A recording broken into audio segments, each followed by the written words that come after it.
When it comes to fishing lines, most of us are familiar with monofilament line. That's a single strand of monofilament nylon. It's been used in fishing for years. It's got lots of applications, very, very common, very popular. But there's another kind of fishing line that I'd like to talk about, and that's braided line. Braided line is a series of multiple filaments made of man-made products like spectra or microdyneema. So what that means is when it's woven together through a man-made process into a fishing line, we get something that's very, very thin but very, very strong. The benefits of braided lines is that they also have very minimal stretch. And what that means is, from a fishing point of view, it makes them very responsive, and it also makes them very sensitive. So you can feel every little vibration that's happening on the end of the line, either caused by your lure or by a fish that's touching your bait or your lure. In comparison to monofilament lines, however, braid is quite expensive, but you need to understand that a 300-yard spool of top quality braided line can take as much as 1 week to manufacture. One of the main things when you're using braid is you'll see that it's highly visible, which means that generally people won't tie this directly to their hook or their lure. That means you're going to have to learn to tie a knot that attaches braid to a monofilament leader. It's not that difficult. It's a very simple knot to tie. We're going to go through a demonstration in a moment. But if you do want to tie braid to a normal terminal connection, your standard lock half blood knot or a uni knot will still work, but you need to apply more turns. So where you might put 6 turns in with monofilament line, go for 8, 9 or even 10 when you're using braid. That'll just help secure it when you pull it up tight. There are quite a few knots that you can use to tie your braid to a monofilament leader. I'm going to show you a really simple one that we've already covered elsewhere in this website, but because of this braid to mono application, there's a little bit of a change that I want you to make.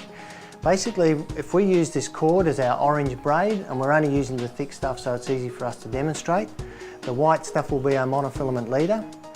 We're going to actually tie a double uni knot. Now this knot is pretty universal, but with braid we're going to do it a little bit differently.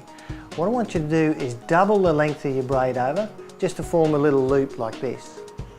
And then, just as we would normally tie a double uni knot, I'm going to get the monofilament leader first, and I'm just going to tie that uni knot by folding it over on itself and then wrapping that tag end through the loop that I've created. Once, twice, 3 times, 4 times, 5 times, and I'm just going to gently pull that up tight, but I'm not going to secure it. And now I'm going to tie exactly the same knot, but with this doubled over section. There's a really good reason for doing that. The reason I double it over is because braid has such high tensile strength, a single strand of it will very easily cut through the monofilament. By doubling it, I double its surface area, therefore halving its cutting potential, so it's much less likely to cut through my nylon leader. I'm just going to do the same with that, but with the braids we're going to do a couple extra twists. I'm going to go through once, twice, 3 times, 4 times. Because of the cord I can't go as many as I'd like, but I'd probably go 8 times. And then I'm going to just gently draw that up. So I now have these 2 knots far apart. If this was mono and braid, I'd lubricate it now with saliva. And then I'm going to hold the 2 main lines and I'm going to draw them together. Draw those 2 knots down like that. Pull the 2 tag ends out. Draw them back in and then trim them down. That's the double uni knot with the braid by doubling it over. Really good knot strength, very easy to tie in the water, don't have to worry about double knots or bimini twists. Get you out of trouble, no problem. When you first spool up with braid, it's really important to pack that line on nice and tight. If you don't, what's going to happen is, because braid is so fine and so strong, if it's not packed on tightly, when you load it up under tension, the braid will cut into itself and it'll end up severing itself inside the spool and you'll waste the whole spool of line. There's also another tip that when you're out on the water, you've got to manage the line appropriately.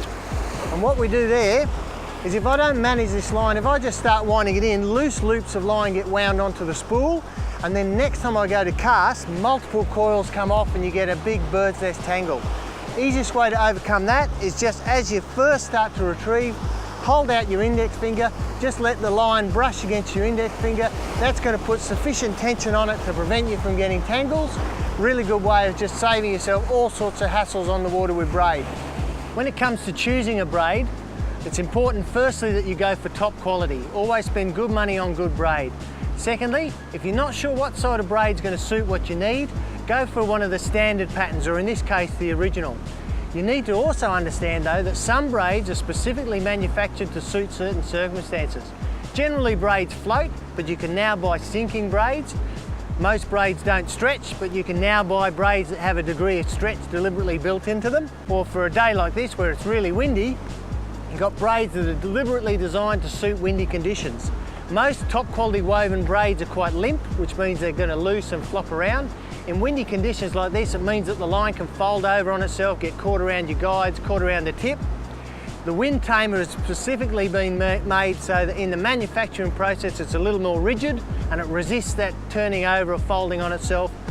They've got specific braids to suit specific circumstances, a great innovation, braided line, fantastic stuff.